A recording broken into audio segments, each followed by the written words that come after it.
There is a moment in almost every multi-pet home that nobody prepares you for. The new dog is finally in the house. Or the second dog. Or the cat you brought home 2 weeks ago has just walked into the same room as your dog for the first time. And everybody goes still. And you hold your breath. Because you don't know what the stillness means.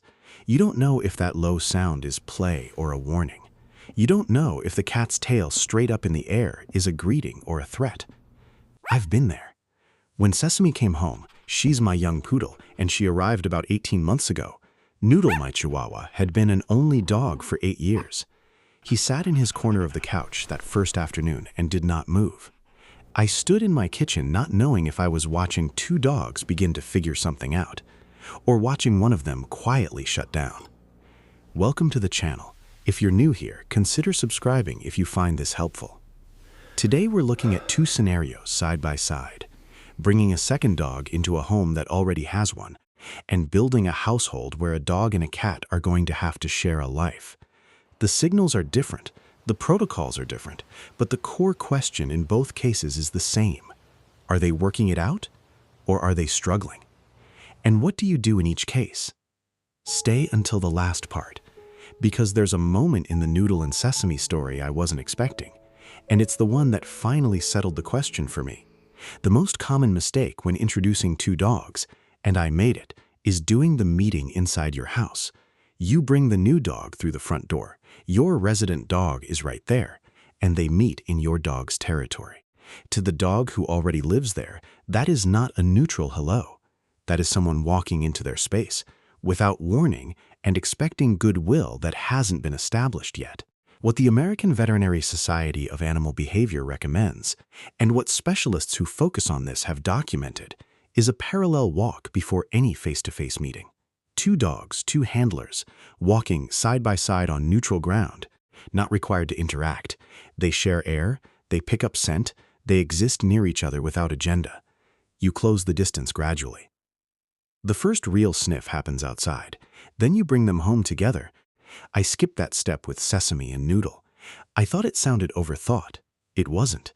We recovered, but that first afternoon was harder than it needed to be, and I think about that. For a dog and a cat, the introduction runs on a different clock, and it has to. Researchers at Tel Aviv University who studied actual households where dogs and cats lived together found that the relationships that worked out best were the ones where the cat was given time and where neither animal was rushed into visual contact before they were ready. What that looks like in practice: scent before sight, a blanket traded between rooms, a door with a gap at the bottom, visual contact through a baby gate before free-roaming contact. The cat needs to be able to see the dog, read the dog's body, and know that retreat is always an option before they're ever in a room with no exit. If you've already rushed that step, you haven't broken anything. You've just added to the timeline. These things are adjustable. Here's the part I want to be honest about. Most of the alarm that comes from multi-pet households, especially in the first few weeks, comes from misreading what's actually happening. And the signals are genuinely easy to misread. With 2 dogs, not all growls are the same growl. Research published in Animal Behavior, work that specifically examined how dogs produce and interpret different growl types, found that dogs reliably distinguish between a growl made during play and a growl made while guarding something of value. The acoustic qualities are measurably different. A play growl, in the middle of a romp where both dogs are moving and loose and taking turns, is part of the game. A resource guarding growl, accompanied by stillness, weight shifted forward, body stiff over an object, is a different kind of statement. It's not necessarily going to escalate, but it's worth noticing and worth managing. The play bow is almost always a good sign. Ethologist Mark Beckhoff at the University of Colorado documented play bows in dogs as a meta-communicative signal, a way of saying what comes next is play, not real. Forelegs down, hindquarters up, tail going. If your dogs are bowing, resetting, taking turns, breaking off, and coming back, that's a negotiation, and it's going well. I watched Sesame do her full propeller tail routine around Noodle and assumed he was going to be charmed. He was not charmed. He needed a break. The tell wasn't a growl. He never growled. It was stillness. The stillness of a small 8-year-old dog who had just reached his limit for the afternoon. With a dog and a cat, the confusion runs in both directions, and neither animal is at fault. A cat with its tail straight up is being friendly. That's a feline greeting. In dog body language, a tail held high and stiff reads as alertness or arousal. Same visual, entirely different language. Slow blinking in cats is a calming signal. When a cat pauses and blinks slowly, they are communicating ease. Your dog doesn't have a direct equivalent for that. They see the cat pause and blink and can't quite decode what just happened. And a loose wagging dog tail, usually the sign of readiness to engage, can read as overwhelming arousal to a cat trying to figure out what this animal even is. It's not aggression, it's not a threat. It's not either animal failing, it's two animals trying to communicate across a language barrier they didn't know they had. When you're watching and wondering whether to intervene, look at the quality of the attention. Is your dog locked on, stiff, unblinking, body weight forward, fixed on the cat without any break? Or are they glancing and then looking away, staying loose, moving on? The first needs management. The second is almost certainly curiosity. There's also something behaviorists call predatory drift, the phenomenon where a dog's play or excitement can escalate toward prey behavior, particularly with small, fast-moving animals. Most dogs, most of the time, don't go there. But it's the reason you don't leave a dog and cat alone together in the early weeks, no matter how well the introduction is going. If you're seeing sustained escalation, repeated lunging, a dog that can't be redirected, a cat that stopped eating or is hiding exclusively, that's a call to a certified applied animal behaviorist, not a YouTube video. A real professional who can see what you're actually seeing. But remember, those extreme cases are the exception, not the rule. Most of the time, they just need help sharing the space. Let's look at how we manage that. First, for two dogs, there are 3 places where resource tension tends to concentrate: food, sleeping spots, and high-value objects. Separate feeding stations are not about hierarchy.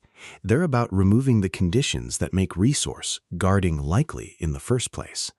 2 dogs eating from their own bowls in their own corners is a setup that simply doesn't create a problem. It costs nothing to do and removes a significant source of daily pressure. Sleeping spots tend to negotiate themselves over time. What you can do is provide enough options that there's no zero-sum competition every night. If there's 1 good couch cushion and 2 dogs, someone is always losing the calculation. 2 beds, the couch, a spot by the window, the math gets easier for high-value chews and raw bones. Pick them up when both dogs are in the same space, at least until you know the dynamic. A squeaky toy usually isn't worth a confrontation. A bully stick sometimes is. With a dog and a cat, the critical resource is vertical space. A dog can follow a cat into any horizontal corner of your house. A dog cannot follow a cat onto a high shelf, a cat tree, the top of the refrigerator. The cat knowing there is somewhere the dog literally cannot go. That changes how they carry themselves in every room. Anthrozoologist John Bradshaw at the University of Bristol, who has spent years studying how cats communicate and regulate social contact, has noted that cats manage their environment on their own terms in a way that is structurally different from how dogs do. Honoring that in a shared house means giving the cat real options, vertical ones, that the dog simply can't override. An elevated feeding station for the cat removes a daily friction point. An exit in every room the cat uses, a cat door, a baby gate with a gap the cat can slip through and the dog can't, means the cat never has to feel cornered. That matters more than it sounds. I want to tell you what Noodle and Sesame looked like at the end of week 2. I'd been watching them both a little too closely, which I think they both knew because dogs pick that up. Sesame had come down from the peak puppy energy phase, enough to read that Noodle wasn't up for it. And Noodle had come off his corner of the couch, enough to be in the same room without going rigid. It happened on a Thursday afternoon. Sesame came in, circled the rug, and then just lay down, about 3 feet from Noodle's usual spot, not curled against him, not looking at him, just in the same room with no particular agenda. And Noodle didn't move. He stayed where he was. They weren't best friends. They weren't performing for me. They weren't settling into anything dramatic. They were just done with the question. And the answer was, yes. This house is big enough for both of us. Neither of them needed to announce it. I won't tell you this resolves in a week. I won't tell you it won't. What I can tell you is that the animals are already doing the negotiation. They started the moment they smelled each other through the door. I'm not a trainer, but I had to learn that my job wasn't to force it. Our job is mostly to set the stage, read the signals, and then just get out of the way when the conversation is going well. We're not engineering a friendship. We're clearing the runway. Remember the held breath moment from the start? Here's what I want you to leave with. That moment is worth taking seriously. The signals matter. The introduction protocol matters. The setup matters. But in most cases, not every case, but most, the animals find their way. They have social equipment we're only beginning to understand. They can negotiate. They can establish a baseline. They can build a life together in a house they share. What was the moment, the specific one, when you knew your pets were going to be okay? Tell me in the comments. I want to hear the actual moment. I read every one. Go say hi to your dog right now, and I'll see you in the next one.